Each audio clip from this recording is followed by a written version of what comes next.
Hello everyone, I welcome you all to today's session wherein we will be continuing from where we left the previous session. We were discussing remainder theorems. So, remainder theorem application in remainder calculations as far as numbers problems are concerned. So, we have in the previous class understood what remainder theorem is, what is its use. We have taken up one or two examples to explain the application of remainder theorem and then some important points to note. Now, in this class, we will be continuing with remainder theorems only, and here we will be taking up few more examples on remainder theorem. And last class, if you remember, I told you there are few examples wherein only remainder theorem will help. We will try to take up one such example. So, this will be the last video in the series for remainder theorem. Next video, we will be taking up some other method, right, for calculation of remainders. So, we upload videos. Roughly like 10 to 15 videos is what we upload.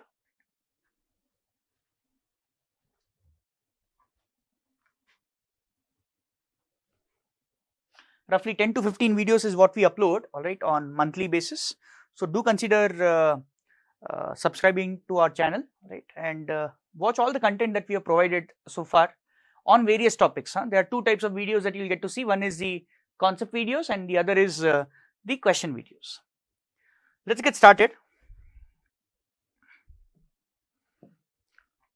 So, last class we have understood what remainder theorem is. Just to recap, so remainder theorem states that when f of x is divided by x minus a, in such a case remainder will be f of a, and instead of x plus x minus a, if you have x plus a,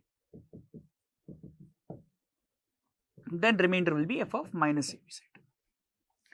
And we have taken up quite a few examples trying to apply this. So, let us take a few more examples in this video. Say you have a question like, find the remainder when 7 to the power 87 is divided by 342.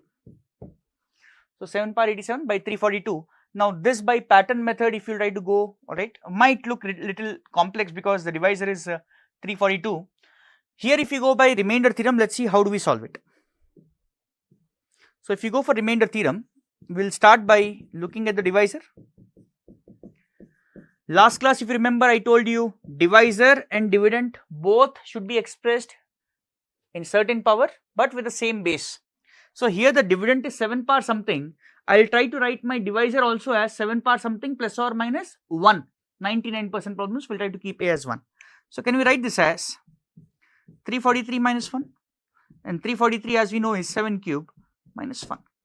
At this stage, I will put the value of 7 cube as x. So, after this can I say our divisor in terms of x will become x minus 1, correct? Let us look at the dividend. So, what is dividend equal to? So, dividend is given to be as 7 to the power 87. We need to write this also in terms of x so that I can call it as f of x, function of x. Can we write 7 power 87 as 7 cube, because 7 cube is x, whole power 29. So, this is going to be x, the moment I put 7 cube as x power 29. So, now I get my dividend in terms of x, divisor is also in terms of x. Now, if I write it, so dividend is x power 29, divisor is x minus 1. So, hence by using remainder theorem method, can I say my remainder will be equal to simply f of a is 1 here, f of 1. So, what is f of 1? 1 to the power 29, which happens to be 1 only. So, hence our answer for this question is going to be 1. And there can be so many other problems like this wherein you can apply remainder theorem, but just bear two things in mind, both the divisor and dividend should have the same base, 7 and 7 for example. Second thing that we need to bear in mind is the value of a should be generally 1 plus or minus 1. So, we can have many such examples, but I will not take of course many more examples on these lines. Let me take up one final example from this remainder theorem wherein the value of a is not 1, right? And this is one example wherein only remainder theorem will help you. There is no other method that one can think of. Consider the following question. This was by the way a previous year CAT question, not exactly same, but numbers have changed, but the concept remains the same. So say you have some number a which is given to be as 3 into 3 factorial plus 4 into 4 factorial, 5 into 5 factorial plus so on, suppose 14 into 14 factorial. This is what we have. And let's say our divisor is, so let's say b, I am calling it as b. B is suppose 13 factorial minus 3. It's a huge number, 13 factorial minus 3 will be in millions, right? So divisor is such a, b is such a big number. Now what we are doing is, what we are doing out here is, we are dividing a by b and we are trying to find the remainder. What will be the remainder for this? Now think about this problem, pause the video and think about this problem for a while. How would you solve it so far on the basis of what methods we have discussed? Pattern method will not definitely work because this dividend is such a complex number. Divisor is also one more complex number. Dividing this by this is not at all feasible. So then what can we do? Now please observe, look at the beauty of this remainder theorem now. So if you know remainder theorem, this is one problem that can be solved. You cannot solve it by any other method that I know of. Observe, how do I do it? I will consider the dividend first. So what is dividend? 3 into 3 factorial, 4 into 4 factorial, so on, 13 into 13 factorial, 14 into 14 factorial, right? There is one very important rule that we have in factorials, which is, we need to know this for numbers problem, n into n factorial. So that means factorial in product can be converted to factorial in difference, as this will be equal to n plus 1 factorial minus n factorial. So n into n factorial is nothing, can be written as n plus 1 factorial minus n factorial. So this is the formula. So if I write 3 into 3 factorial, can I write 3 into 3 factorial by using this formula as 3 plus 1 factorial, which is 4 factorial minus n factorial, 3 factorial. We could write it like this. Second, 4 into 4 factorial will become how much from that formula? Please apply n equal to 4. So it will become 5 factorial minus 4 factorial. Next term, 5 into 5 factorial will become 6 factorial minus 5 factorial plus so on. 13 into 13 factorial will become 13 plus 1 minus 13 factorial. 14 into 14 factorial will become 14 plus 1, 15 factorial minus 14 factorial. Now if you look at this sum, alternately terms will start cancelling out. Notice that 4 factorial will cancel with minus 4 factorial, 5 factorial with minus 5 factorial. This 6 factorial will cancel out with minus 6 in the next bracket. We have not written that, but I hope you can visualize. This minus 13 factorial will cancel out with plus 13 factorial in the previous bracket. This 14 factorial will cancel out with minus 14 factorial. And finally, can I say the value of a, simplified value of a can be written as 15 factorial minus 3 factorial, which is 6. Okay. What is dividend?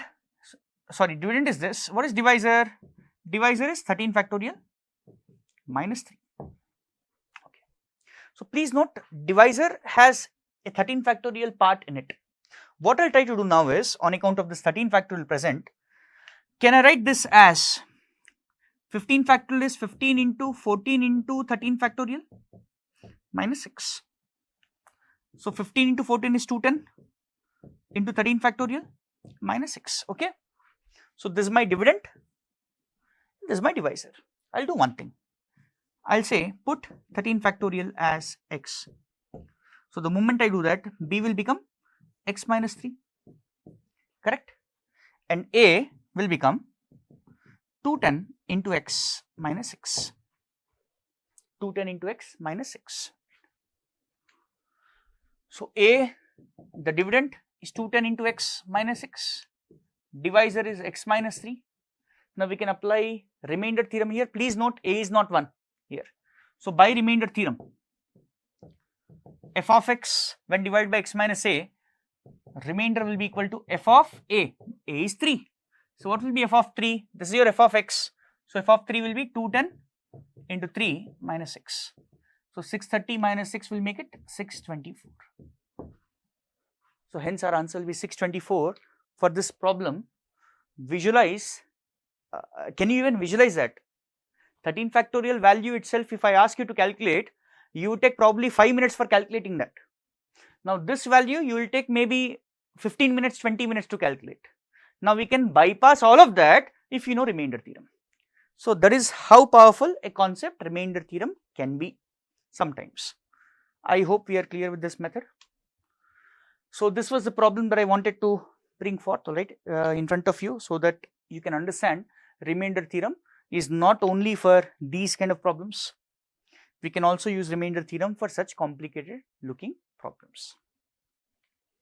So that's it for this video. So again, before I end it, I want you to just go through them, right? Do check them out and do reach out to our centers nearby you, right? In case you are planning to enroll yourself for the CAT coaching, right? Or CAT or any other course of your choice, right? On that note, let me end the session here. Thank you and all the very best.